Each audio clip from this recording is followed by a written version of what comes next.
What's going on, everybody? Welcome to Dissect That Film, where we dissect your favorite films, film franchises, and TV. Today on episode 56 of the podcast, we are talking about the 2016 Toho film Shin Godzilla, or better known, no, not at all, as Godzilla Resurgence. No one calls it that. Nobody calls it that. That's the alternate name that was never used. Yep, that's correct. Definitely not one I've heard. Was not used. Yeah. I am your host, Brett Parker. Joining me as always, the wonderful Dan and Angela of DNA Gaming. Hello. Hello. Hello. I'm Doides. Shin Hello. Godzilla. I mean, I have paint all over my hands. So. We're ready. My body's ready for this. This intro was on point. It's very on point. It's always on point. When is it not? It's one of those. It's You never know what you're gonna get. I'm ready. It's a box of chocolates. Don't make me laugh this episode. I'll go into a coughing fit. You just die, or you'll just die. I just literally just collapse.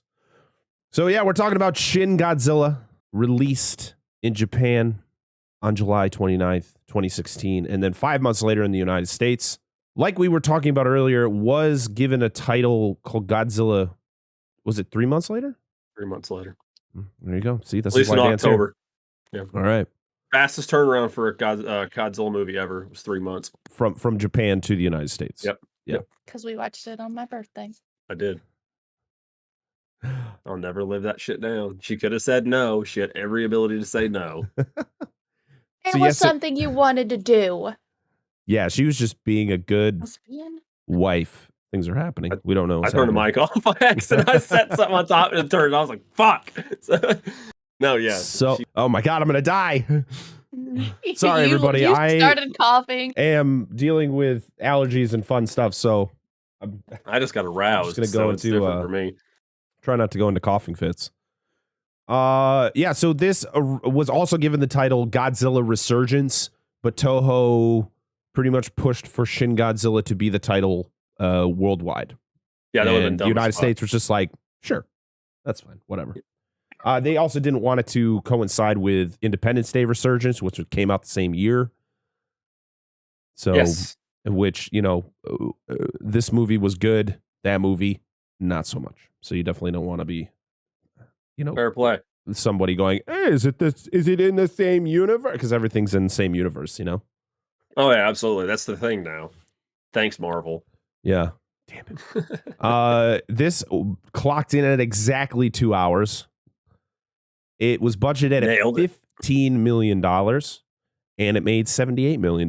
This is all U.S., by the way, for money. It's a damn good-looking movie for $15 million. It's the highest grossing live-action Godzilla film of 2016, because there was another movie that came out in 2016 that was Godzilla. Fair point. So, and to be honest, this movie, huge accolades over in Japan. Won 11 Japan Academy Prize. Oh, actually, it received 11 Japan Academy Prize nominations and won 7, including Picture of the Year and Director of the Year. This movie was directed by, is it Hideaki Anno and Shinji Higuchi? I'm going to try my best to pronounce these names as close as they're supposed to be. Shinji Higuchi. Yeah, so I've got his autograph on something somewhere. That's cool. That's really cool. So Hideaki Anno, he is well known for was it Neon Genesis Evangelion? Yeah, Evangelion. Nobody gives a shit. Evangelion. Sorry. Yeah. No, it's okay. That's he's also doing. I didn't know how to pronounce it either. He also is releasing Shin Ultraman, did it already get released? Yeah, it came out 2 weeks ago in Japan. Last week, 2 weeks ago. That was heavily delayed because of COVID. Yeah. And then next year, he will be releasing Shin Kamen Rider. Kamen Rider. Yes. Kamen Rider, yeah, you're correct. Masked Rider is what it translates to. So, yeah, that's that. It's a very relevant time to be covering this movie. He also wrote this movie. That actually was not on my mind when I picked this. I just wanted to talk about Shin Godzilla. This movie. So the thing about Godzilla, and of course, Dan, is a Godzilla expert, so anything I say that's not true, he's going to correct me. But so the original Godzilla was created more based on the Hiroshima and Nagasaki bombings from World War II. That was kind of where the whole basis of Godzilla kind of came from. That was how he was that was how he was ultimately created. That was one of the large inspirations for it, but he was also based on other monster movies of the time. King Kong was an inspiration, not specifically for the type of monster it was, but just it being a monster special effects film. But ultimately, a really big inspiration was a movie that came out in 1953 was the Beast from 20,000 Fathoms, which Willis O'Brien also worked on. But that was a huge inspiration for Godzilla. But they're like, we should base this on our issue we had, nuclear fallout and all that fun kind of stuff, and the nuclear bombing and whatnot. So this is the first Godzilla that is a true like reboot based in Toho, like the Toho, Godzilla films. This is a true reboot. This is because throughout Godzilla's history, excluding the Legendary Pictures Godzilla and the 98 Godzilla by name, all of the Godzilla sequels or reboots were ultimately sequels of the original. Like they were, where this is a true reboot. Like this is a completely new design, new origin, all that. Yeah. Anytime Godzilla was rebooted, as you said, like if they did, like it happened a lot in the 2000s, early 2000s. Anytime Godzilla was rebooted, it always was based on this film. Of course, this film was never taken away as the basis. So yes, you are correct. And the inspiration for this version of Godzilla was from the Fukushima Daiichi nuclear disaster and the 2011 Tohoku earthquake and tsunami. Yes. Ultimately, that's how this Godzilla was created. And also, this is I don't know the entirety of Godzilla's history. I have not seen all of them. This is actually probably only including the Legendary films, probably the 6th movie I've seen in Godzilla's history, because I've seen the original from 54. I've seen the 98, which I know it doesn't really count, but it's still technically Godzilla. It is a Godzilla movie. It is technically a Godzilla film. I've seen Godzilla, King of the Monsters, and then, of course, Godzilla vs. Kong, and then I've seen this. This is actually the first Toho film I've seen since the original, when I watched it years and years ago. It's very interesting. I like the way I was watching this movie. I appreciated what they were doing, and the fact that you're not just getting a disaster film the entire time. This film is really about, like, realistically, what would the government have to do if something like this happened? Yep. And it's very realistic in a way, other than the fact that they have to deal with a giant mutated creature coming from the ocean. What is the response, have to be from the government? How are they working to stop this? Like, that's what I feel like this was a lot more realistic than you see in any American films, where there's a disaster and they're like, what do we do? And such and such expert. They kick in the door. Yeah. We're a scientist and we know science about every kind of science. I mean, it was hilarious. There's a scene in this movie where they're like, oh, call the specialists, call the scientists who specialize in this stuff. And then they literally meet with them. Nothing happens. And they're like, that was pointless. Nobody gives any information, and people don't speak up because they don't believe it's real. Like this. Like, come on, man. Yeah. Yeah. That one dude who was like, I was right the entire time. Cool. Yeah. Yaguchi. Yeah. Yaguchi, the main guy's like, it's a giant monster. I've seen videos on the internet. They're like, bullshit. That's not real. This was so fascinating to me. Like, I was watching this, and of course, like, my wife's walking in and out, and she's just like seeing certain things. She's like, are you having fun with this? And I'm like, I think so. Like, I'm not disliking what I'm watching, but there's a lot of dialogue in this movie. There's just a lot of just people sitting around tables talking, and just a lot of, political shit going on. Yep. And guess what? Outside the window, there's Godzilla This is the wackiest design I've ever seen of Godzilla. Like the things that this Godzilla could do. Like I've seen clips from this movie before I actually watched this, but it still was one of those shocking moments when he like just the things that he was able to do. And the fact that he can he literally starts as this goofy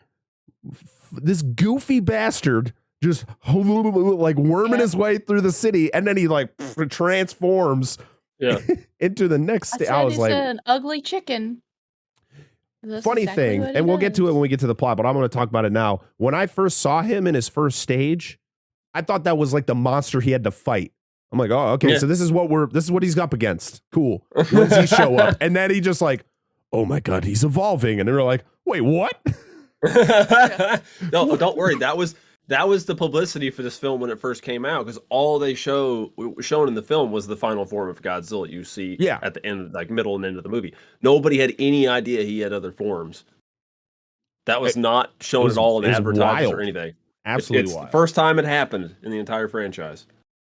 And in his final form, this is the second tallest Godzilla in his history. He surpassed the 2014 Godzilla by like 30 feet. But I guess the Godzilla King of the Monsters like grew like 40 feet between Godzilla and King of the Monsters. Technically, it's the third tallest at this point. That's right, because of Godzilla vs. Kong, right? Well, no. I think he's the same height in Godzilla vs. Kong, but Godzilla Earth from the Godzilla anime series is fucking massive. So clearly they don't give a shit about that one. So like we don't count that one. But he is technically the largest. Yeah. So it's him, and then, like you said, King of the Monsters, Kong, and then Shin Godzilla. Shin Godzilla is just so fucking unique.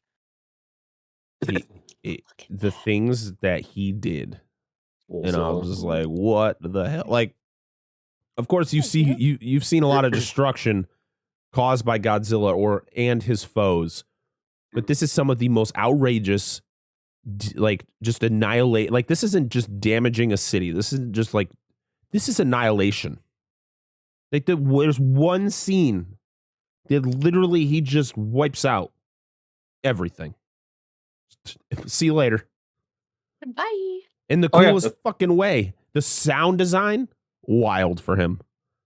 Like everything that was happening in that one scene, literally everybody, one scene. 4 or 5 different things happen with Godzilla, and you're just like, I'm literally sitting there with my eyes like huge, like what the hell am I watching? Dude, it's if you notice, you pay attention to this, for those of you that are in the know, there's a lot of sound design, music, and everything that's actually taken from various iterations of Godzilla, and they literally just pull it like straight out. Like there's music that's not re-recorded or anything; they just pull it and use it. Oh yeah, you could tell. You could tell like roars that's and shit. Old, it's so good. Yeah, you could tell that's some old music they were playing over certain parts of the movie. You're like, that sounds like it came from the original. Oh yeah, and his roar. You know, you've heard the roar before. Like, yeah, they were like, yeah, we want to focus on visual effects. We want to focus on like the actors and all that. Well, don't worry about the music. We got plenty of that. We could just. Well, they do have some new music. They do use some old stuff. They use some. I'm a huge fan of the older Godzilla music, because it's mostly all done by Akira Ifukube, and it's very important to me because I grew up listening to that. You get a lot of some of my favorite work of his, but there are some newer tracks.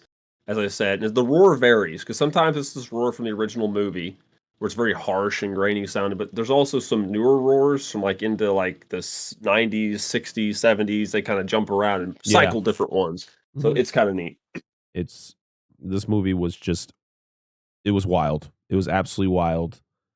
And clearly, if you're a Godzilla fan, watch this movie. Like if you haven't, like if you're like, man, I'm just about the legendary films, like the American ones. No. You need to experience this movie. And yes, there is a lot of dialogue. A lot. Yeah, there was one point where I was like, I'm not even writing any notes down, because so I was at that point too. I was like, what? Because they're like there was like what? And some of the reactions from some of the people were hilarious. Oh yeah, they like this dude's like running around like screaming about his laptop, like I found something, and then you got that one woman who's just super like just one tone the entire time. She's like, I found this. Let's look at it. She puts the laptop down. Yeah. One of the funniest things. So I watched the English dub of this movie because it just would have been so hard for me to take notes if I had to read all the subtitles. And they don't match up either. No. They're not dub titles, which is I know, but I'm like, one thing was said, I'm like, that's not what he just said. But the funniest thing was that there's English actually spoken in this movie. Yep. And when you watch the English dub, they dub over the English that is spoken with the same voice actor who dubs over them when they speak Japanese. You're like, I don't like this. This happens. And it happens a lot. And yeah, it does. It's so dumb. And I hate it every time. But sometimes what they say matches up with what they're actually saying. I'm like, why? Yeah. He's not even saying the same thing. I'm so frustrated with it. I'm like, I felt like it's one of those bad Chinese movies where what they say, like the person's mouth is still moving when what they're dubbed is done. I'm like, so negative, dear. But they could have saved time, they could have saved effort, and they could have just left it in instead of dubbing over it. Yeah. Well, that's the thing with doubling is you got to compress it within what they're saying to mean what needs to be reflected on film. Yeah. And sometimes it doesn't always come across if you, like I said, the subtitles are a more correct, like, translation of the film, and they're not straight dub titles. The person that was dubbing over the English guy. The English people. Okay, that. Yes. I thought you were just talking about the stuff in German. No. That's dumb as fuck. I don't agree. They could have just saved time and effort. Yes. Yeah. Save some money. It was it just felt so weird. It happens a lot in these movies. I don't understand it. There's other movies we've watched. I can't remember the dude that was in a couple of them. The English guy. They did a lot in the Heisei, the 90s. They'd have like random English people in. Like if you watch the Japanese one, it's a completely different person. They dub over the English dude speaking English. Yeah. It probably was the 90s. Yeah. I was like, Heisei films. They do that a lot. I don't get it. So speaking English. Take that, you dinosaur. Yeah. based on the success of Shin Godzilla, this version of Godzilla became like the ultimate face of the franchise, and Toho actually switched the statue that they have of Godzilla. I don't know if it's in their studio, but they switched it from the Heisei Godzilla, Heisei, the 90s, the Shin Godzilla. Mm-hmm. He's a really cool design. It is. It's a great design. I like it. It's right on that edgelord limit.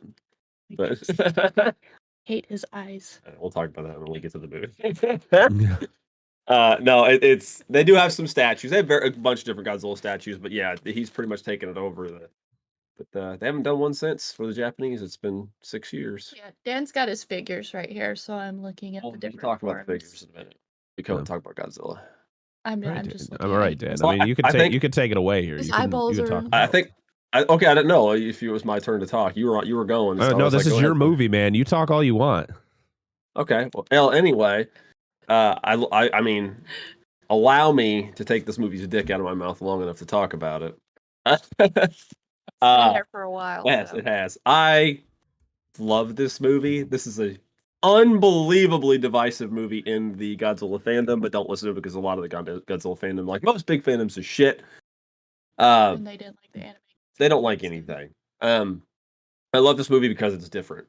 I have watched Godzilla as long as I can remember. I've seen all, 36 now, 35 movies, multiple times, and I love these. I love them. But I at this point, like any long running franchise, I don't mind when they do something different.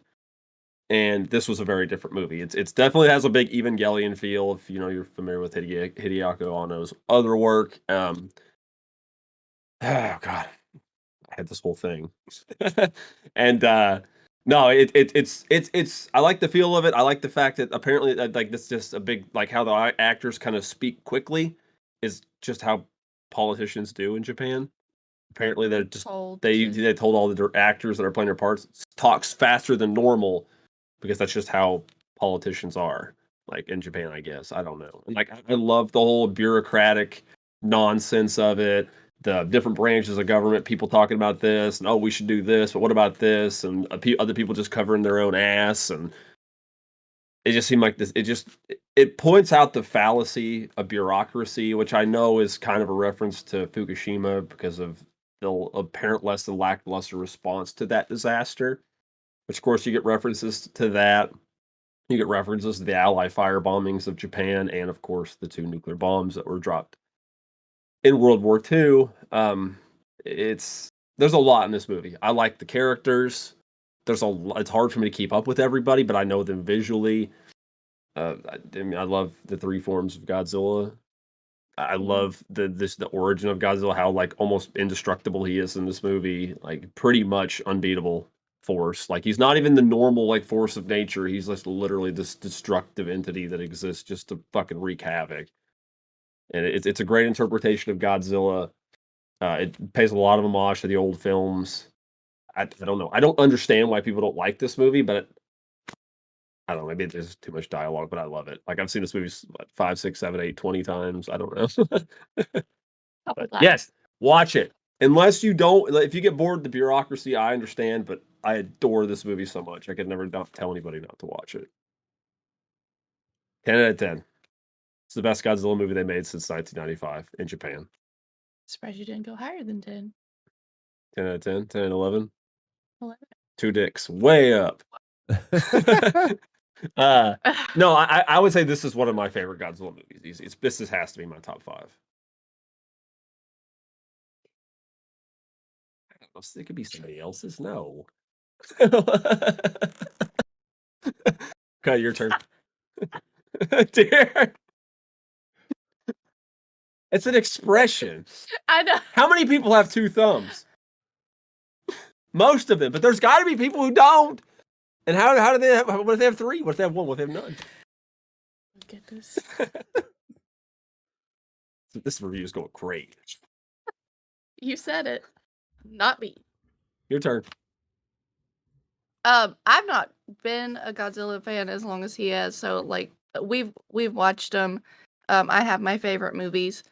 This definitely is one of the top, just because I don't know, like words are hard. My brain just went. Reminds me of the 90s Gamera movies, but better. You like Gamera. Gamera movies are good from the 90s. Oh, Jesus, don't give me that.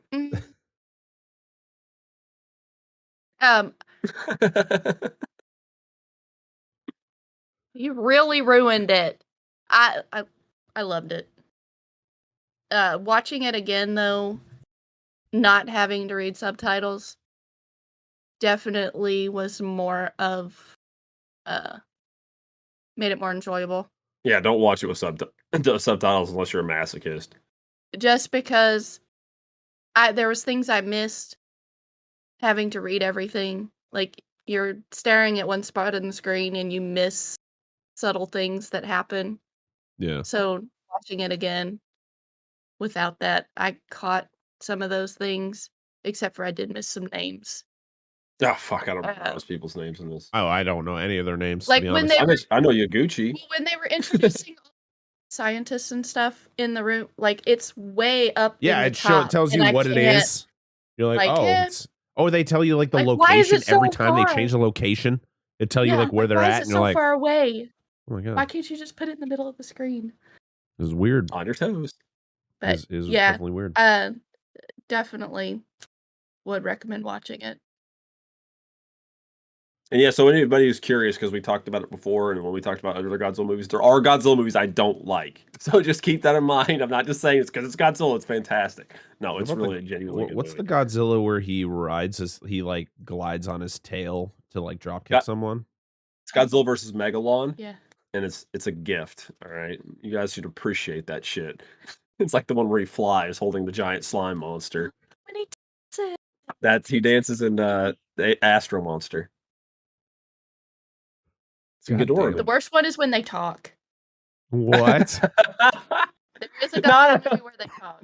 No, it's only in the English one. Okay, I hate that. It's so bad. It's Godzilla versus Gigan. They legit talk. Oh my I God. swear it's fucking awful.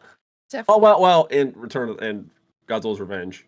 except for the girl is like, Godzilla, what terrible language. Well, that's when Godzilla's swearing, but you don't understand what he's saying. Yeah. That's Ghidorah. It was just a sheer fact that Godzilla can talk. It's just like, it doesn't. Yeah. Why? Why? Oh yeah. Let's not. That's stupid. If we cover that movie, we'll talk about it. Oh Jesus. Yeah. All right. Are you guys have anything else you want to add before we hop into the plot of this movie, or at least the best I could translate for the plot of this movie? A huge inspiration for this movie. I had to look it up because I've seen the movie before. A huge inspiration for Godzilla in this film because you talked about how destructive he was, and I know we'll talk about that when we do the actual overview of the film. Is a little short film. It was called Giant God Warrior Appears in Tokyo. It was actually written by the screenplay was written by Hideki Anno and directed by Shinji Higuchi, which is the special effects director for this film. Those two guys worked together a lot. They worked together on Evangelion, and that was a huge inspiration. It was done before this. It was just a short special effects tokusatsu film, and a lot of like the laser blowing everything up shit was kind of borrowed between the two films. So Gotcha. So I saw it like years before this came out. It came out like 2011, 2012. It's a cool little piece, but it's like 10 minutes long. If you can find it. So like one of those just this is what we can do with a Godzilla movie without it being Godzilla? I think it was this dude, the guy Shinji Higuchi worked on some of the Gamera properties. He's been in special effects and stuff like that for a while. And that's just what he does. Like he was just like, I'm going to do our own little thing. It wasn't not all giant monster movies, of course, or anything like that are like Godzilla. Yeah. But it's just they just did their own thing. And they're like, oh, let's kind of make our Godzilla similar to this. Let's make him a god, which is what they essentially did in this movie. So gotcha. All right. You guys ready for a plot? Yep. Or what I think is the plot? We should talk faster than normal. No. Just a flat no. I'm gonna die. All right, here we go. So this movie opens where like I guess the Japanese Coast Guard or somebody, like they discover an abandoned ship that's kind of just floating out in the harbor, and they go to investigate it. And while they're investigating it, something attacks, or something is like emerging from the bay. Is it an earthquake? Is it a underground volcano or underwater volcano? What is it? No one knows. A sea vent? Yeah. And it takes a while for them to figure it out. We go to the Prime Minister's office where they're briefing what's going on. They can't tell what it is. And then we go back to like the downtown where people are like taking pictures and shit. Oh, what is it? What's going on? Yeah. Yeah. This is a slide. Sweet. Yeah. People are getting evacuated in the tunnels because the tunnels going under the bay got damaged from, whatever it was. And this is when we see Godzilla in its first form waddling his way down the fucking street. Ugly like this, chicken. He looks so goofy. Look at that. Look at those eyes. You used to first see those eyes on screen. Yeah. It's Kamada-kun. Oh my God. You're like, is this the thing Godzilla's going to fight? Because seriously, that's what I thought it was. Because I was like, there's no way this is Godzilla, right? Like what is this? He's literally like waddling and he's like squirting red shit out of his gills. It's blood, dude. Yep, blood. It's horrifying. Blood dump. Yep. And it's funny because like he's got those big back legs, so he's literally like moving like a fucking. He's like dragging his belly practically on the ground because he's like all awkward and shit. Yeah, it's so great. Like he can't come on land, then he comes on land. Yeah. He'll be. He never coming on land. And I like is the the guy who eventually like makes it to all the way to the end, he's the one who is like the head of the project to stop Godzilla. Yaguchi. He's the one who's just like, yeah, you know, people are saying it's a creature. They have videos and stuff of it, and they're like, "Ha ha ha, creature, you crazy bastard! Shut the hell up." Yep. He's like, "Oh, okay, thanks." Yeah. Yeah, remember, there's no precedence for this in this universe. There's not like there's other monsters like we talked about. Like this is it. Like this is the start of it. Yeah. And Akasaka or whatever is telling him to. You can't tell him what's his name. It's his cool little like buddy. I can't think of his damn name. is that the one with the glasses? We like Yeah, hangs out yeah, with, like he's the rest of the Sasaka. movie. Yeah. Yeah.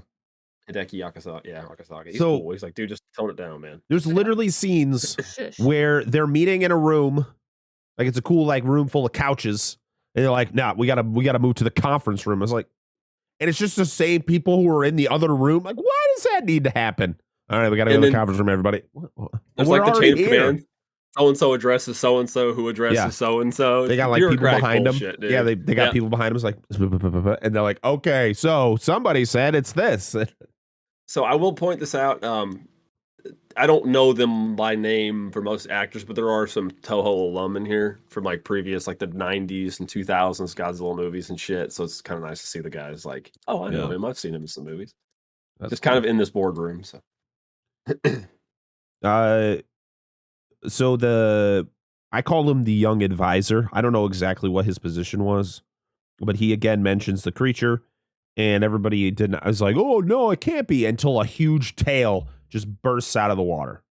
Yep. So we kind of skipped Rondo. ahead a little bit of Godzilla's first form going through the streets. That actually happens a little later, but the tail comes out of the water, and I was like, what the hell is that?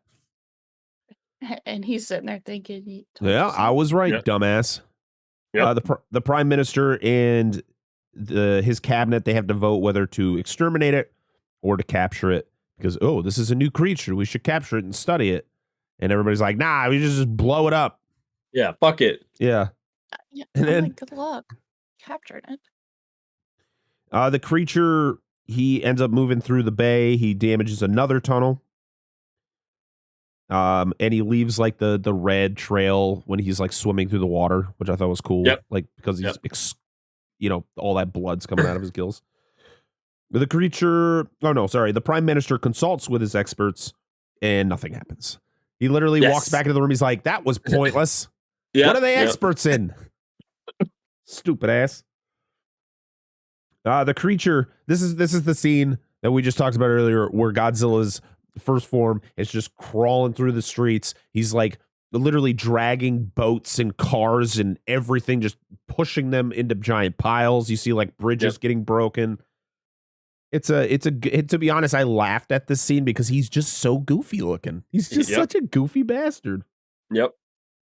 The prime minister and his cabinet, they dress up in their awesome matching jumpsuits and hold a press conference. They got to get in those like blue bomber jackets, and that they got to. And everyone has like matching ones. It's hilarious. And literally, this is where he holds the press conference. He's like, "It's okay. He's in the bay. He can't come ashore." And then like immediately, go ahead. Immediately, the creature comes ashore.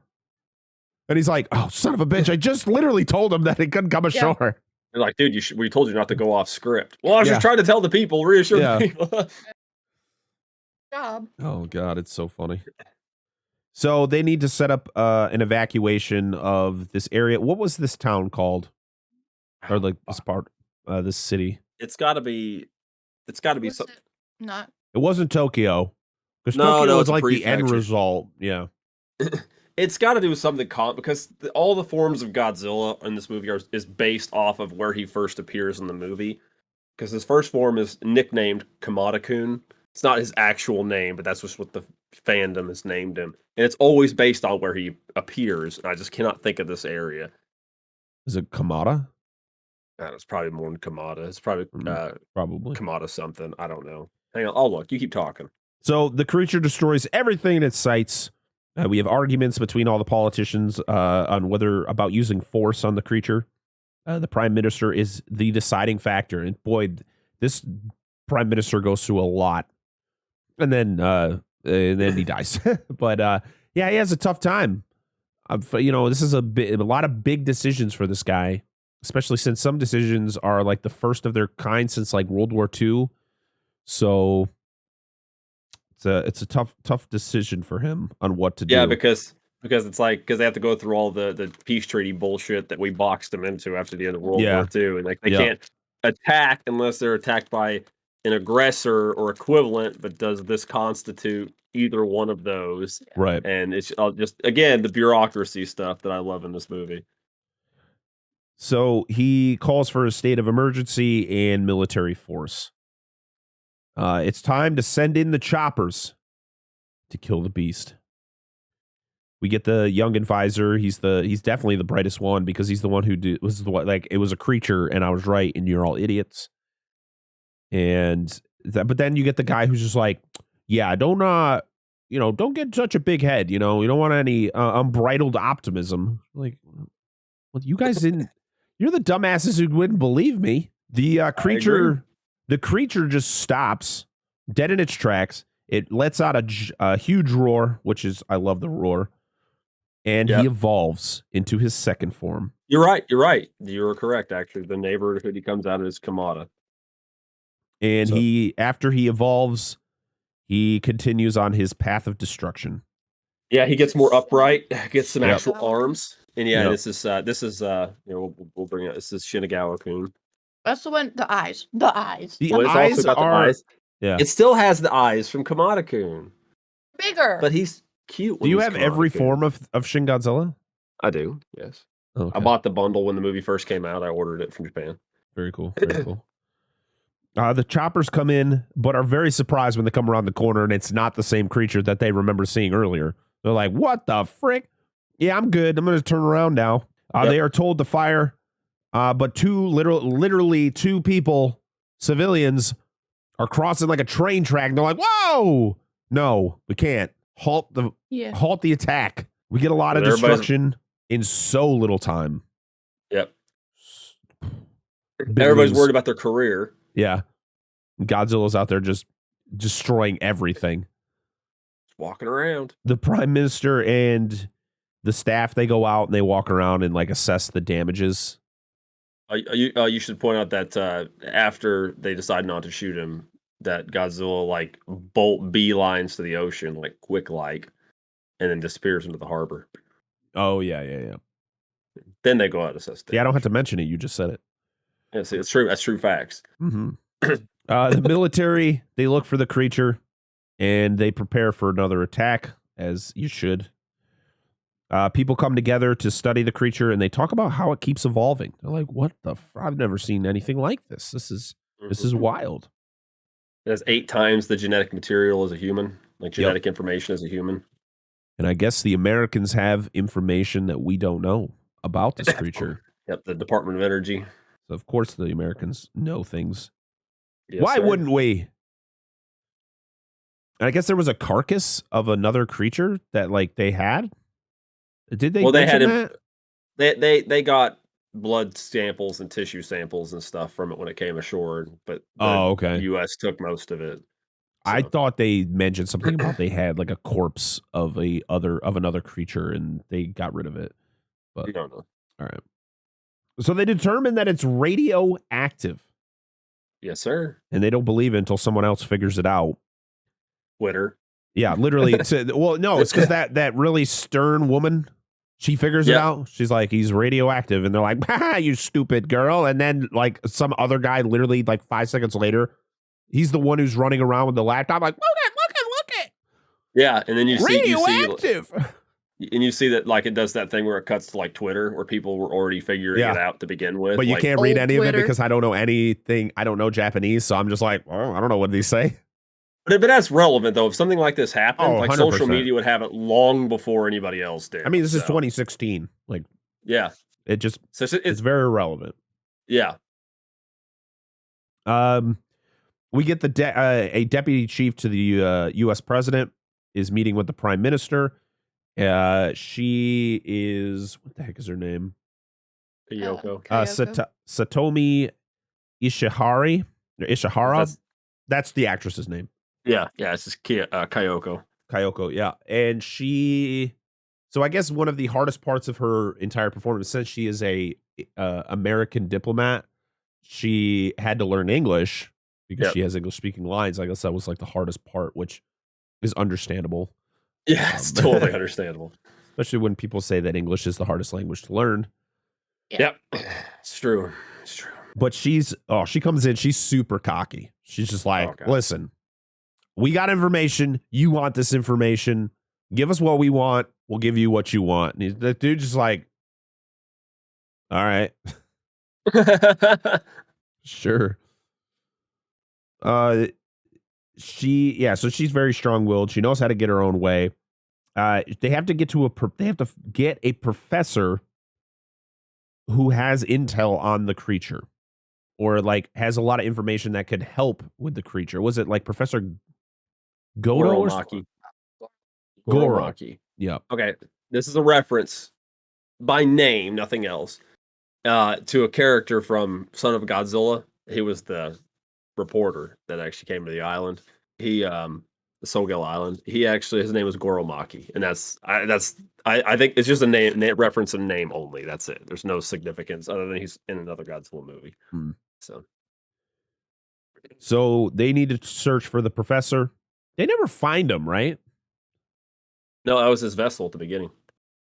Oh, okay. I must have missed that part of it. Yeah. The vessel they find at the very, very beginning that's abandoned right before everything happens with Godzilla. That's his ship. The Glory Maru. So, based on the info from the deputy chief, they determine its name is Godzilla or Gojira, of course. And I love how they make fun of the name because it's an American given name. Yeah. And then they mentioned that he gave it a Japanese version since he's a Japanese professor. Right. The Americans named it first. They literally were like, who cares? Dumb American name. Yeah, pretty much.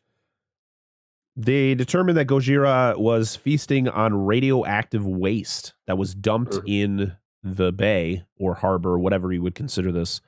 And that's why he becomes what he becomes. Yeah, it would have been during the 50s. I think it was during the 50s. They said because it was 60 years prior to this movie. So it had to have been in the 50s. The 50s. They talked about illegal dumping of radioactive materials. And then you can see they show the pictures like the cans where they've been chewed on, open. Yeah. So they need to find a way to stop the creature, and so what they determine is, because he's radioactive, he uses a lot of energy and he gets really hot, and once he expels a lot of energy, he has to cool down. And so they need to try to prevent him from cooling down. Yeah. Because if he doesn't cool down, then he kind of overheats and can kill him or something like that. Well, the idea is they're trying to shut him down by essentially just freezing him, overloading his cooling system and just shutting him down. Yep. That's about it. That's the idea. Of course, in any situation where there is something that is really not known to the public, and it's of course a living thing, you're going to have protests about save Godzilla. Yeah. So we don't know what it is, but we're going to back it anyway. Yeah. It only destroyed most of this city. Save it. Yep. We get some of these scenes where it's like in the office and they're just having normal conversation that has nothing to do with the hey man, you've been here for a while. You should probably go get some rest. Yeah. We're doing a great job. Teamwork. We're a great team. And then they're like, hey man, when's the last time you changed your shirt? Because you stink.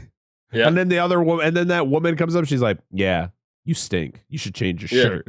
Damn right, little bitch. Don't work so fucking hard. Go home. Fucking funny. So we then see Godzilla again, and he looks a little bit different now. Yeah. He's a little bit more thick. It's Kamakura-san. Look at that tail. That tail is look at that thing. Thing is huge. And I love how there's how the tail has he uses his tail for things. It's not just a tail. Yep. We'll get to that. Oh yeah, we will. This is his final form, and technically final form in the film. We'll talk about that later. God damn. But yeah, this is the big boy. So it's time to set up for an attack on Godzilla. The Prime Minister says, attack! But you can't hurt the big guy. It just makes him stronger. And by stronger... Oh, wait, no, we're not at that part yet. So they try to take him out at the feet. They like shoot trains at his feet. Right? They got the two trains that are like, oh.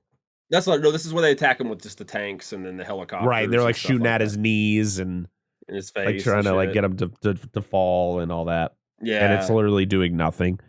Some good military action. Yeah. I enjoy it. He gets very angry and just starts tossing bridges and tanks. He just literally just throwing them. Just fuck these bitches. Yeah. And then he's like, all right, off to Tokyo I go. And he just starts marching on. Yep. Like, all right, see you later. I would have been like, all right, guys, I'm out. Like, I'm going to just go the other way. I want no part of this.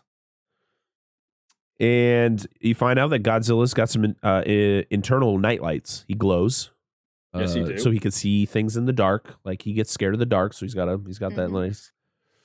And he changes colors, which is real cool. He's not just red, which is a very common color for Godzilla, or blue. He's got the purple hue too, which is nice. I like that purple. It's very nice, very nice. So now it's time to get help from the U.S. Help us! I hate that that's a thing. Like we're in trouble. Hey, United States, help us! Well, actually, annoying for the Japanese asking for help, but it's just fact is like, oh, the U.S. got to be the saviors for everything. Yeah, because they actually deploy the bombers before the Japanese get a chance to ask for it. Right. Yeah, they said they're already on the way. I'd be like, what the fuck, man? They didn't give you permission for this shit. Yeah. The citizens of Tokyo, they get evacuated underground so that they can bomb Godzilla. And do they talk about doing the nuke yet? This is after this. This is after this whole scene. They talk about the nuke. Okay. This is after they hit him with the B2 bombers. Yep. Which is Wow. In the movie they're the 501st or the 502nd, which is actually the same division that dropped the two bombs in World War II. Mm-hmm. The Prime Minister, yeah, very cool. Well, not really cool, but very interesting decision to make. The Prime Minister and his cabinet, they need to evacuate, so they go to the roof because they got to catch their helicopter. The airstrike hits Godzilla, causing him to bleed. And ultimately, this is a great scene. And this is ultimately where he so yeah, he's in his final form technically, but he does evolve a little bit by doing the jaw splitting in half, which is a weird. I was like, what the fuck? So Godzilla, he literally like leans over, so he's like 90 degrees to the floor or to the ground, and just sprays like oil or some sort of black goo all over the city. Just fire and smoke, dude. That's all it is just fire and smoke. Really? Because it looks like just black goo just getting spread out the whole everywhere, and then it just turns into fire. Yeah, because see, that's what I talked about. It's supposed to be like an analogy to the U.S. fire bombings of Japan, which they firebombed other places in Europe. But it's just this huge plume of flames, which is more typical. Well, it starts out as smoke, then it goes to the red, like the fire, which is a more, you hear the sound, which is his typical sound effect for when he breathes this radioactive breath. Right. And then you proceed. Yeah. He blows fire throughout the whole city. Just literal destruction. Just wipe. But then he's not done. Because his eye, it literally shoots to his eyes and they turn black. And then they close. He's got like those, whenever he does the top of breath, they like shut. And it turns into a purple laser. And he shoots it into the air, and he just waves his head around, destroying everything. And they're like, holy shit, what is going on? But then they got fire the laser. Yeah. Fuck. And then they're like sending in more bombers. And what the fuck happens next? But he starts shooting lasers out of his back. Yeah, he's just Yeah. What the hell is that? Sound effects. This is the most OP Godzilla fucking ever, dude. To like give him everything. There is not one thing this Godzilla is not going to have. Like, give him lasers out of his back. Not just one, like 25. Just oh god, everywhere. And then he can like move them. Yeah, just turn. Yeah, and the prime minister gets taken out because his helicopter gets blown up. Yep. And everybody else had to take cars. Yeah, and the cabinet members. The prime minister, like you said, and the whole cabinet. Yep. So, see you later. Everybody's dead. Bye. After Godzilla is done causing destruction, he goes into like a stasis because he uses up like all of his energy, and pretty much he goes into the stasis where he has to like recharge. Yep. And they talk about how like it'd take like 3 months for him to fully get back up to like full power. Yeah, it ended up being like, I think at first they said that, then they dumped it down to like what 360 hours. Was it like 15 days or 12 days? Oh, right. Yeah. So everything is in turmoil as they try to figure out what the fuck to do. The prime minister's dead. This creature literally was shooting lasers out of everything on his body. And don't worry, that's not the last place he shoots a fucking laser from. We'll get to that pretty soon. It's at his ass. I'm surprised he didn't like whip out his dick and just start lasering out of that thing too. Jesus God. The minister of agriculture is now the prime minister because he has the most seniority. Yeah, I feel bad for that guy. Yeah, he's just like fuck, shoved into the role, and his noodles went soggy. How is that a thing? What's a soggy noodle? He just wanted food. Well, it depends how you cook it. When I make my noodles, I like them to be al dente. I like them to have some bite to it. Oh, okay. So like if they sit too long, they get kind of like you can still eat them, but they get mushy. Just give me noodles. I don't give a fuck. I just don't want them hard. I don't need hard noodles. All right, soggy. I guess more soggy the better. I'm trying not to laugh so hard right now, everybody. I apologize, but I am just anytime I laugh or get excited, I go into a coughing fit, and it's not fun for anyone. So. Yeah, soggy noodles. I was very confused by that. I was like, I'll eat them. Those look pretty good. I like how that's like his like, oh fuck, I'm in this job I don't want to do, and now this. How can my life get any worse? I'm like, this is awful. Oh, it just gets worse for him later on. Godzilla. Yeah. Oh yeah, it does. We get an argument over politics. We get a meeting with the surviving team. Oh, I forgot to mention the old cabinet with the prime minister. You had the woman who just had way too much makeup on. Holy shit. Every time they zoom in on her, I'm like, what? How much are you wearing right now? Jesus. Tone it down just a little bit. Yeah, just a wee bit. All right. And then they had the lady with the short hair. Yeah, the super stern looking lady. The Karen haircut. Yeah. Oh yeah, that's they just overdid her lips. Yeah, a little bit, but you can like see the just caked on. You're like, all right, let's tone that down. Especially if you're gonna keep zooming in on her face, like really close. Like, Mr. Prime Minister, make a decision. Damn it. Well, she was. No, I'm coughing too. Damn it. Oh my God. I think she was the defense minister, dude. Yeah, she was the defense minister. All right. I just look it up. Yeah, carry on. It's still no excuse for the makeup, but you know. Yeah. They need samples of Godzilla to figure out how to stop him. There's arguments over politics and meeting with the surviving team, which I already mentioned. We talk about how they talk about how he uses a lot of nuclear energy. He's very hot. Very hot. And there's even when he's in the stasis, like when they when they got drones flying at him and stuff like that, like they keep getting like these heat, like he's emitting a lot of heat, which is destroying anything that gets near him. Yeah. The U.S., of course, wants to drop a nuke on Godzilla. It's the only way to stop him. And the nuke that they want to drop on him is like significantly bigger than both bombs that were dropped in Japan during World War II. And of course, they got to show pictures of Hiroshima and Nagasaki when they mention it. The prime minister orders the U.S. control over Godzilla and for the nuke to be dropped. He literally is like, I literally just got this job today and I have to make a decision that I never thought anyone in this country would have to make ever.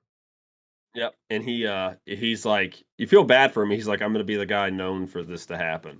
Yeah. Like this is what I'm gonna be go down in history as. Like, Yeah. it's And I've rough, had the man. job for less than 24 hours.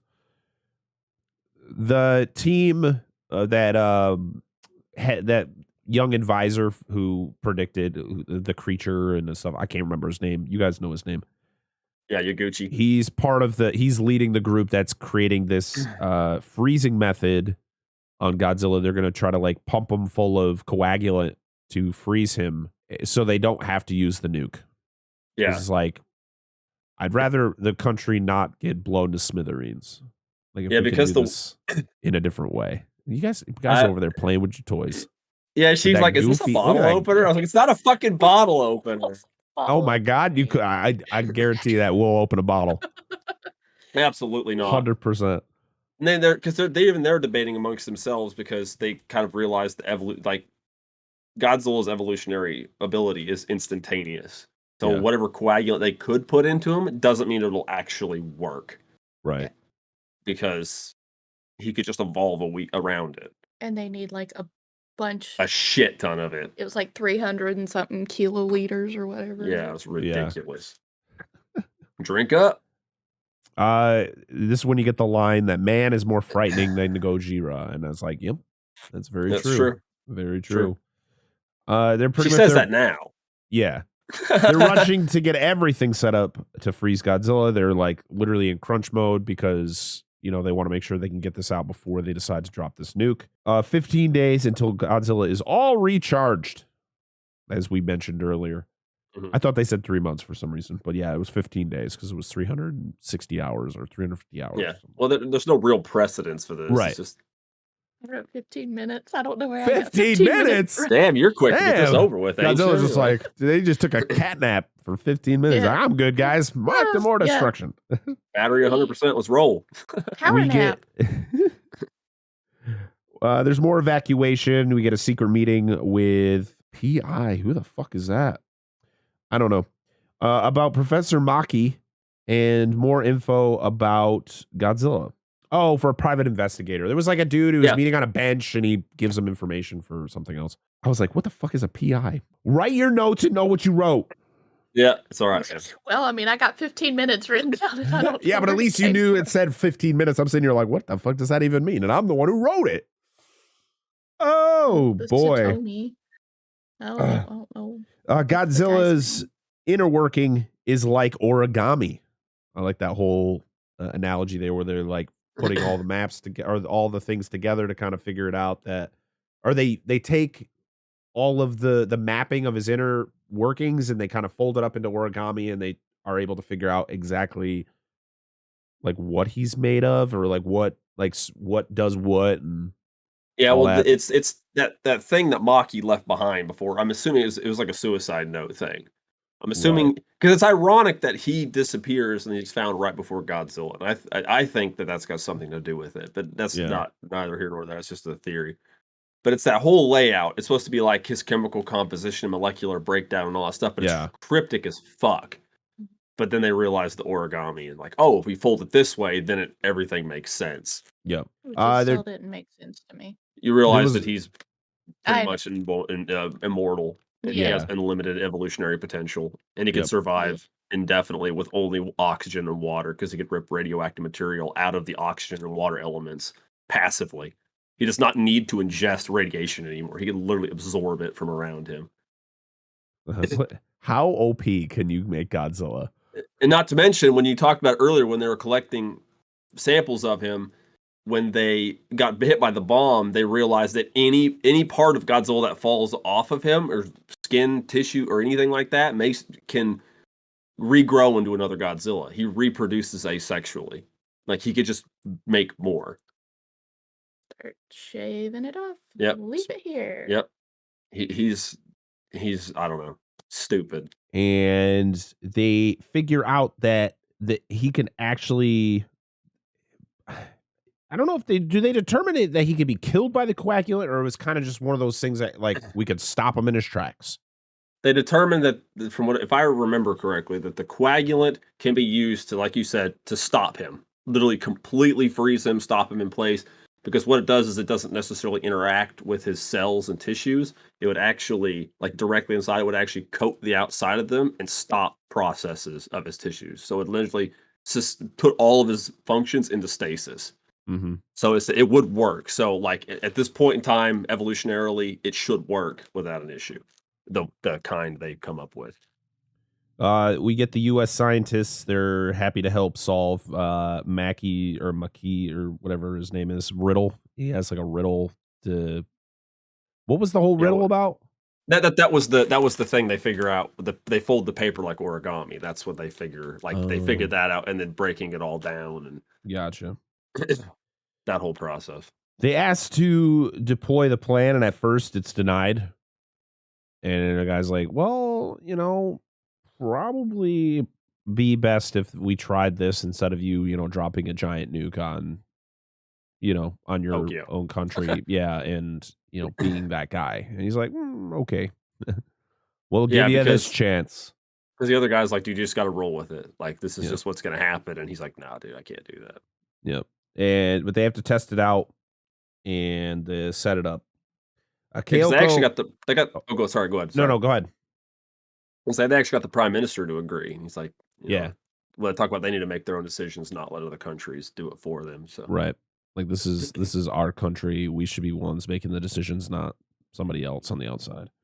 Yep. Kyoko meets with the president. This is the weird scene because I was watching in the English dub where they're both speaking English to each other, but it's dubbed with another person speaking English. So it's like, it's so weird.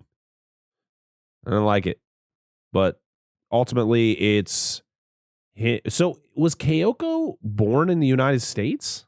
Well, I don't think it's the president she's talking to. I think it's her dad, who is a senator. Yeah, he's a long-running senator, and her mom is Japanese, and he is English, so she's half. Because they talk about how, oh, well, you want to do this if you want to become president. I'm like, was she born in the U.S.? Because isn't that a rule? Yeah, I believe she was born in the United States. Okay. Her future is based on what happens today. Time to enact the plan. You get the big speech like an Independence Day where he gathers around everybody and just like, today is Independence. No, sorry, wrong movie. Yeah, right. He's like, listen, people are going to die. Things are going to happen that, we can't foresee. We just have to ride it out, and we have to hope that this plan works. It's literally a shot in the dark. So hold on to your butts. What did they call it? Operation Yashiori. Yeah, Yashiori, because it was the sake or the drink they gave to the Hydra, which is I think Orochi, to put it to sleep or subdue it. Because that is it was an old tale. It's I think it's Susanoo, a samurai who killed. I think this is Orochi because he's the most predominant Hydra in Japanese mythology, I think. But they gave him some kind of drink that subdued it or made it tired or whatever, so he could dispatch it or whatever. So that's the reference. So this is when we get the elaborate plan on how to bring Godzilla down so that they can insert the coagulant into his system. They send unmanned trains into his feet. They literally shoot off and then they blow up. Wakes him the fuck up. Yeah, he's like, oh, okay, I guess I'm ready now. Yeah, now's better than it. You get the dorsal fin lasers. And they even say it. They're like, he's shooting lasers out of his dorsal fins. And then isn't that when they send the drones in? Yeah. Too? The little like unmanned like planes or whatever. And this is when we get to see the tail laser. Oh, so dope. It's like it's coming out of both ends now. Yeah. Just sweet rave party. He's just waving that big thing around. Hey, you know what? Somebody's got a party somehow. Yeah. They literally purposely blow up buildings to bring on top of Godzilla. Yep. All while playing the dope ass Military March by Akira Ifukube. Such a good song. And so he falls, and this is when the cranes come into place, so they can pump that coagulant into his body, and they go, oh, it's 20%, 30%, and then he wakes up again. He blows up all the cranes with his laser, his mouth laser. And this is where we get more train bombs. He just sending all these trains that are blowing up. And I love how they like crawl up his body and they're just like worms, like they're blowing up. You're like, what the fuck is the visual effects are wacky in this movie, all right? Like they are fucking bonkers. I love it. The second round of coagulant they pump in, he awakes from it, but only for a short bit as he roars, and in mid-roar he freezes.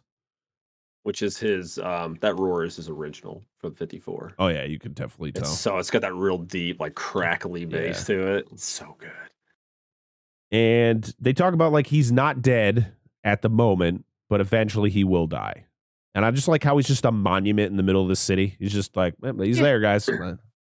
Yeah. I don't know what we're gonna do with him. It's just it's more because they mentioned the timer will stop for now, but he actually will wake back up at some point. Yeah, like it's not that he'll die; he'll just wake back up at some point. They just don't know when. So it's Shin Goji. Yeah, it's one of those things where it was a really cool shot where like the young advisor in that Kyoto, is that her name? Kyoko, when they meet on the roof about like, you know, what their futures hold, and then she walks away and then he looks in the distance and it's just Godzilla just kind of there. Thought that was a pretty cool shot. Yeah. But Japan is saved for now. Yay. And then they zoom in on Godzilla's tail and there's like melted corpses on it. I was like, what the fuck is that? So this was actually like we mentioned Godzilla being they mentioned earlier in the movie, they talked about he could evolve limitlessly, like he could evolve to fly, he could evolve into smaller forms, whatever. Right. Which there were concept arts of him being able to fly. Like it never made into the film, of course. But realistically, how he's made, he could. But this was a concept that when that whole scene was happening at the very, very end, where they're, he's getting the coagulant into him, Godzilla kind of exhausts all his radiation. He's like, all right, time to move on to something else. This was going to be his fifth form, where he was going to split off into smaller human-esque, humanoid looking Godzillas, because that way it wouldn't be just one, it would be multiple. What the? It would be everywhere. So that's the point of him. He's got the limitless evolution. He could adapt to his body to whatever. Instead of being one large target, be multiple smaller targets, and then he could just reproduce from there. Yeah, that was a very odd shot of them showing the tail with like the melted corpses on it. And you're like, what? Because it was supposed to be like them like coming off of his tail. Like he was trying to break them off and get away before he froze. So do they talk about like, you think they're gonna make a sequel to this one? Well, I don't know. I don't know if they're ever going to do a sequel. I wish they would, but I mean, I kind of like where it stands now, to be frank. But we do have confirmation that all of the movies, like this one, Shin Ultraman and Shin Kamen Rider, are all in the same universe. So we'll see. This will be the first time those characters have all been in a collective universe together. So we'll see what happens. Now, I know who Ultraman is. I don't know what the other guy is or the other thing is. He's another very large superhero. Think of more Power Ranger-esque, but he's like a solo character. He doesn't really do that. Gotcha. He's a human, fights. Okay, he was a human who was experimented on by super Nazis, and this is I'm dead fucking serious. Double Nazis. It's great, dude. It's fantastic. Double Nazis. Yeah. Double Nazis. They were Shocker. Oh my goodness. Yeah. I'm not a big expert. I have a friend that's a huge expert, like fan of Kamen Riders. So she just sent you a picture of the original. All right, I'll check it after. Fuck with the video. But yeah, I don't know. I don't know if they're going to do more than one. But I kind of like the ambiguous ending you get. You're like, there you go. Yeah. They stopped them. Now what? Right. Because it doesn't even feel satisfying. Like, yep, they stopped him, but like he still feels there. Like he still feels like just cracks out of that whatever, the stasis he's in or whatever is going on. I think that's the best part is like they stopped him, like, yeah, victory for humanity, but like this shadow will linger over you until you figure out what to do with it. Yeah. And who's to say what it's doing like inside that? Even though it's in stasis, is it still doing something? Like is it? I don't know. It's a very interesting thought, and this was a very interesting movie. There was a lot more to this movie than what we covered in the plot, but there was a lot of dialogue. It was really, it's a lot of political jargon. There's a lot of political just back and forths where it's like, do I want to talk about every little thing that everybody talked about in this movie? It was, we just kind of broke it down to we felt was the most important stuff to talk about when it came to the plot to this movie. Because it's literally a lot of it's just like, make a decision, do it. We should do this. We should do this. We should do this. What is it? Especially what is it? And you're like, oh my Lord. The one guy talks to the lady who talks to the prime minister. Yeah. Yeah, so I talk like people just talk to one another in like a chain. Well, it's like when whoever was saying the prime minister needs to make a decision. Well, it's like 3 people said something before that guy said something to the lady who said something to the prime minister. Like, yeah. Well, like, do we have to say the same thing over and over and over and over?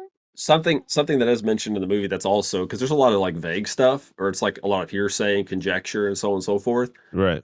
One of them is when I talk about Goromaki, the guy that essentially named Godzilla, and you could literally say probably has something to do with his creation, or at least I still think something to do with everything to do with this movie. Yeah. That they hypothesize. Well, they say they know for a fact that he hated the fact that his wife died of radiation poisoning. And holds a grudge against anything that has to do with, like, he hated radiation as a whole. So, like, when they found Godzilla as an organism that would ingest, tolerate, and eat radiation, did he think maybe this is something I could nurture and use to get rid of radiation? But he hated any country that had anything to do with it.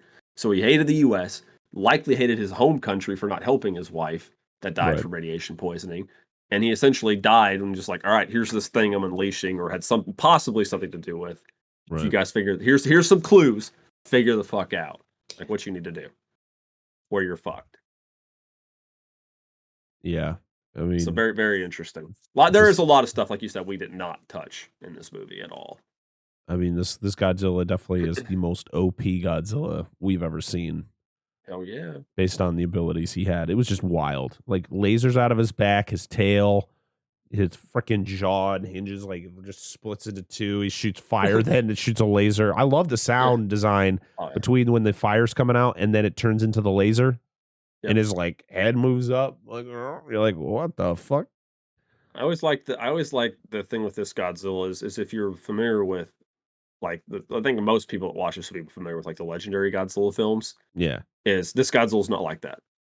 He's literally just this slow moving, like, obelisk of death. Like, he walks, does not roar very often, doesn't emote or anything like that, just walks through and just fucking kills everything around him. And then when he does want to move, like he does his atomic breath and shit, he can move really quick, but I think, as we mentioned, it really burns through his energy supply. Yeah. But he's pretty much unkillable, so even if he burns his radiation, he's like, fuck it, I just gotta sleep for a while, ain't nobody's gonna be able to kill me anyway. Yeah. So it's a very interesting interpretation of Godzilla. He's not the force of nature like you see him in the legendary films from like the 90s, 2000s Godzilla movies. He's not like the defender of humanity or anything like that. He's just this monument of death, this shadow over the land that walks around and just kills everything. That's it, though. That's it. That's Shin Godzilla from 2016. It was definitely it felt a lot different than what we've covered on this show in the past. Even when we talked about Godzilla, I mean, we started this entire show based on talking about Godzilla, but of course it was, a US version of the character, which is, the vision was a lot different. Yes. The thing about this movie compared to, let's say, Godzilla 2014 is the fact that the plot, like, you have the plot for, let's say, the 2014 Godzilla is very like from point A to point B, B to C. Like, Shin Godzilla is very like, they focus on one thing for a very long time and then they move on to the next thing. And they focus on that for it's like we said, it's very dialogue heavy. It's very political. It's literally what you could imagine if this were to happen, this is probably what goes on behind the scenes. Yep. It's more realistic to the situation instead of what you see in Hollywood films when a natural disaster is happening, or even, just watch Godzilla 2014 and how they react to having to deal with the Mutos or Godzilla or whatever. It just feels very different. Very different. Yeah. And most Japanese Godzilla movies are not like this movie either. Like, this is very different than most other Godzilla films, period, regardless of where they're from. It's one of those, this is one of those films where if I were to watch this again, I would love to watch this like in its original form, not giving a shit what, like, I know the premise of this movie, just watch it in its original Japanese form, not give a shit what the hell they're saying, but just see it in its, what it's supposed to be seen at. Yeah, then that's how it was when we watched it in theaters. It was Japanese with subtitles. It's just hard to keep up, like you talked about, when it gets real dialogue heavy and people are talking over each other. It's hard as fuck to keep up. This actually spawned another movie I was telling my wife about when we were watching this. It's called What to Do with a Dead Kaiju, and I'm thinking it's inspired by this because it's a film about the aftermath of a kaiju. So like the movie, they already kill the kaiju. And it's like, what do we do with this corpse, this massive body that's in the middle of our town and is literally polluting our town?